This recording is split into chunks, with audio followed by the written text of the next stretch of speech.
In 1997, Eastwood hit the red carpet for the launch of Midnight in the Garden of Good and Evil, which he directed. It was an adaptation of a best-selling John Berendt book by the same name.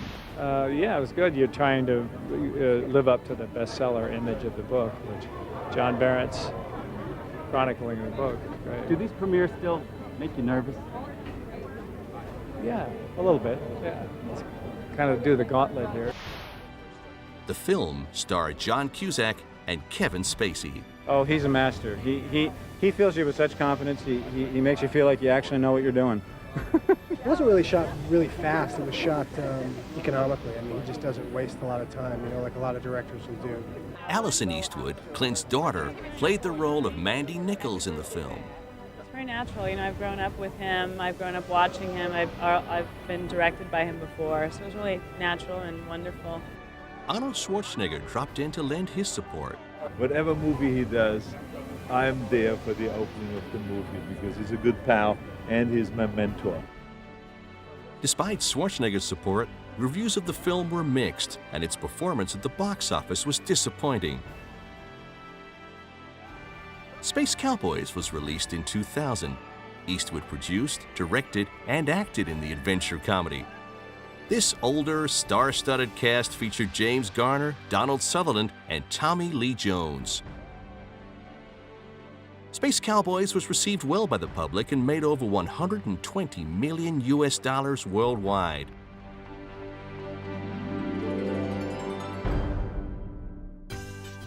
Eastwood released the haunting feature Mystic River in 2003.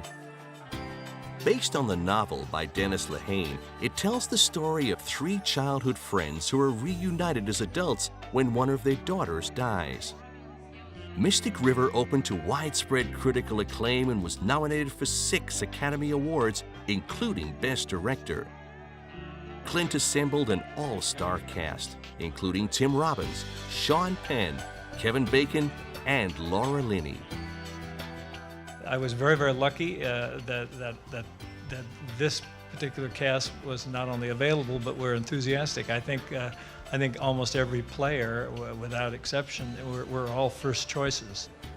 Sean Penn won an Academy Award for Best Actor, and Tim Robbins won Best Supporting Actor. Because of the way he works, which is very efficiently, we knew we had 1 or 2 takes on each thing, and so we were all ready for that, and we were prepared for it. We'd come in and he'd say, "So, what do you guys want to do? I mean, where do you want to move and where do you want to stand?" And then we just kind of figure it out. It's not like you're a puppet, you know. He has a tremendous amount of respect for actors. He also respects all involved in the production process and was typically hands-on throughout the making of the film. He directed, co-produced, and even created the music score. Did you meet Antonia? Making a movie is an ensemble, and a lot of people may not feel that way. They feel they can do every department, but it just doesn't work that way. And you have to have cinematographers and sound and a whole crew, and everyone is supportive, and you're only as good as they make you look. The ensemble approach paid off for Clint.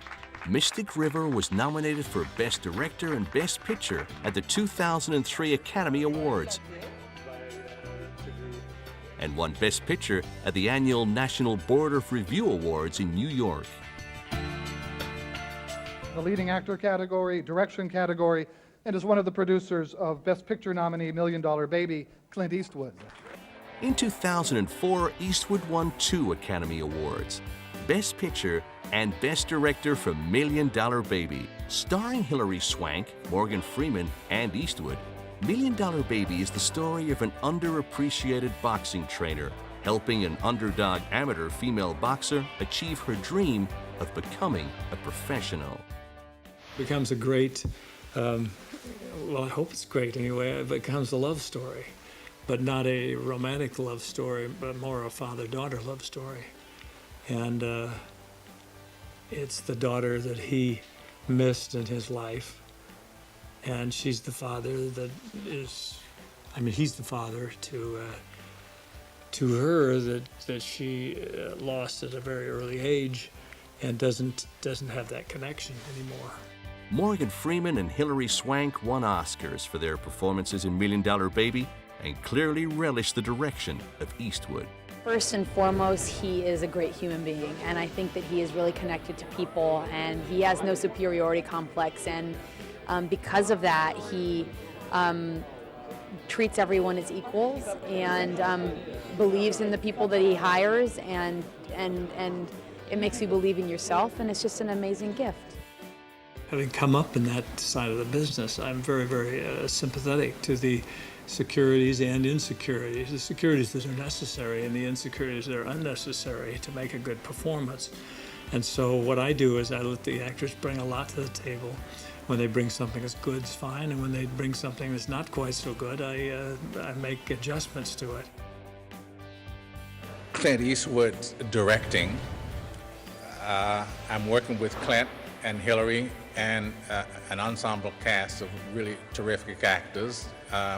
We haven't mentioned some of the other actors who are in this, but they were there. And if you've got all that going for you, you're just sort of riding the wave. All you have to do is sort of stay on your feet. The nominees for the 57th Annual DGA Award for Outstanding Achievement, Outstanding Directorial Achievement in Feature Films are Clint Eastwood for $1 Million Baby. The 74-year-old director beat Martin Scorsese for the top award at the Directors Guild Awards and was typically modest. You try to do the best you can. You try to run this camera the best you can, and do this interview the best you can. And if you're successful at it, people think, good. If they don't, they kick you in the rear out the door. Eastwood scored the music for $1 Million Baby.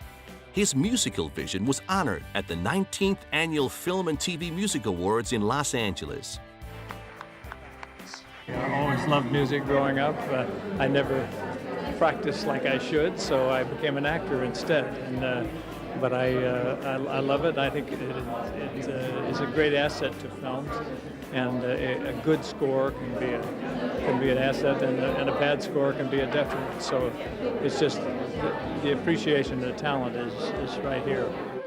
At the end of the evening, the self-described jazz fanatic gave his fans an impromptu performance. In 2006, Eastwood teamed up with Steven Spielberg, creating 2 World War II movies, Flags of Our Fathers and Letters from Iwo Jima. These companion films viewed the conflict from 2 distinctly different perspectives.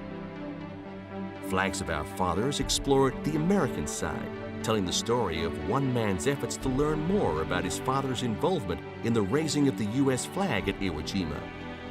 This moment was captured in a Pulitzer Prize-winning photograph. I made it because he asked me to. And he's hard to turn down. I had originally bought the book because I felt that photograph that Joe Rosenthal still photographed, which was one of the most iconic images in all of American history, next to some of the Lincoln portraits. That photograph really launched an amazing campaign that dislocated 3 survivors of the Iwo Jima flag raising and put them on a public relations tour that in many ways was harder than fighting alongside their buddies on the island of Iwo Jima. While Eastwood directed, Spielberg produced the feature. The film tells the story of the 7 men who raised the American flag on Iwo Jima and the after effects of that event on their lives. James Bradley, the son of one of the flag raisers, was the author of the original book, Flags of Our Fathers. I mean, people see the photo as a photo of heroism. My father would look at the photo and think 3 of his friends who were on that photo died. Iwo Jima was a massacre. 7,000 dead Americans, 22,000 dead Japanese. This was something to forget, not to remember. The film featured a number of young actors, including Ryan Philippe, Jesse Bradford, and Adam Beach. Clint Eastwood is the coolest guy that I'll ever meet. And with someone like him, his stature, believing in you, you can't help but just find the confidence to excel and to give out everything. He really grows on you. He brings the best out of you. Clint's real life energy is so different from that of his public persona or from the characters that we best remember him from. He's really just this mellow, laid-back, I like to use the term infectiously calm to describe him. It spreads to those around him, and he's just so respectful to everybody, and that's the attitude on set. Everybody, he's still a leader of men, you know, without having to be aggressive about it in any way. His set just runs like a Swiss watch.